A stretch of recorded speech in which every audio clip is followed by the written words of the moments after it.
how old are you? I'm 35. And how long have you lived in Portland? All my life. You had a drug habit. Yes. What kind of drug? Heroin. So when did you start? You're 35. You went through high school here? Yeah. What year did you graduate? 91. And what school did you go to? Grant. And did you have a drug problem then? No. When did you start heroin and cocaine? Probably when I was like 20, in my 20s. Well, it all started when I was smoking weed, and this guy had what he called primos, and they put crack inside of the weed, and I was smoking it, and I really liked it. And then I just, mentally, I just really got hooked on it, and I just started smoking crack by itself. And I got to the point where I couldn't control it, and I had to get out, so I left there and came back here. What was it you liked about it? You said, I liked it when I had the feeling. It gives you a euphoric feeling. It makes you feel like nothing matters, like nothing else really matters, and you don't feel pain, you don't feel, you don't feel anything. You just, but when you don't have the drug, then you get evil. It twists your thinking. How much crack do you have to smoke to maintain that level of euphoria?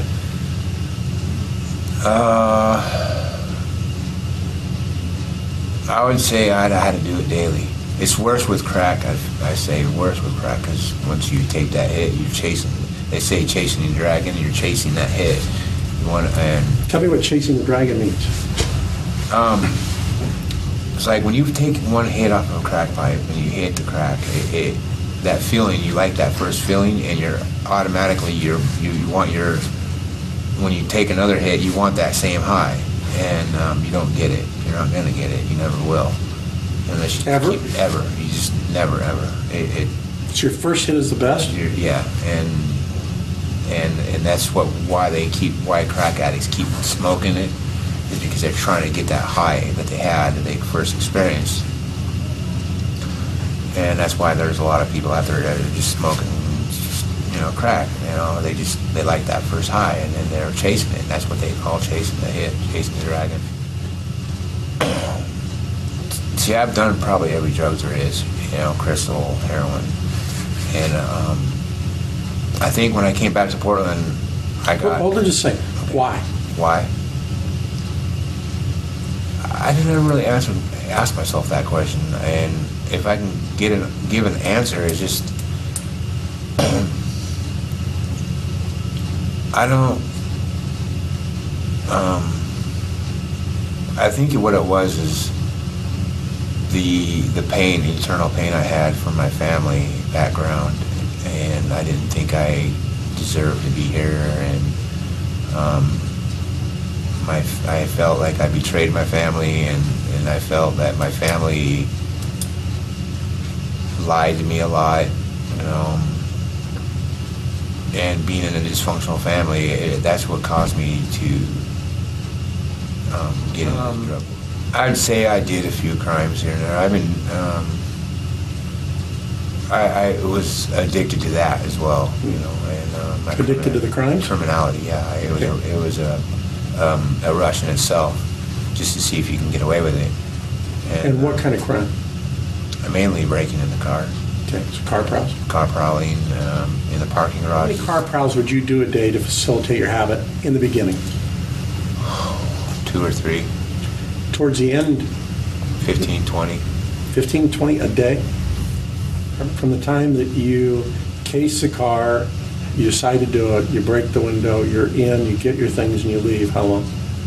Average? About a minute altogether. And when you leave, what do you look like? I mean, most people think, oh, you're carrying all that stuff. You must be suspicious. What I do is have a backpack, empty backpack, that I throw everything in it. In the car or out of the car? Inside the car. I just have my backpack open, ready to go. Break the window, get in, get everything out, put it in the backpack, zip my backpack out, get out of the car, and walk away like nothing ever happened. Did you ever go to a neighborhood and you're walking along and you're just not seeing stuff and you figure, well, you know, this fishing pond is dried up, time to go to another neighborhood? Yes, yeah. What neighborhoods were those? Usually downtown and northwest and all those neighborhoods were getting burned up. So I go out to southeast and go over by the they're starting to get conscious over there now. They really are. You guys are doing your job. People are starting to become aware. You think that makes a difference? I think it is. It's up to the people, you know, it's up to the people. If you don't want your car broken into, don't leave stuff in your car. So if somebody kept their car clean from front to back, what's their likelihood of, I mean, showroom, just like off the showroom floor, there's nothing in it that's visible. What's the likelihood of them getting car problems? I would say very unlikely, because On a scale of 1 to 10. I would say on a scale of 10, they would not get it broken into. See, car prowlers, they look for stuff inside the car. If they don't see nothing inside the car, they're not going to hit it. They always look for backpacks. They always look for those little things that you have. If you have a car full of stuff, they're going to hit it. If you don't, then you know, my chances out of 10, you're going to be okay. That's how I thought. You know, if I seen stuff in there, I'm getting it. You know, and the cars that I didn't have anything in it, I just kept on going by. So if the people in the world, you know, if people in Portland, everybody in Portland pulled everything out of their cars at night and put it inside their house, there would be no car, you know, no car problem. Biggest thing is to keep your stuff out of the car if you can. That's the biggest thing.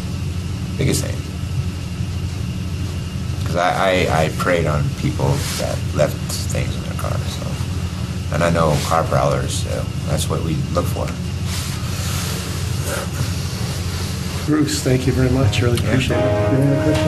No?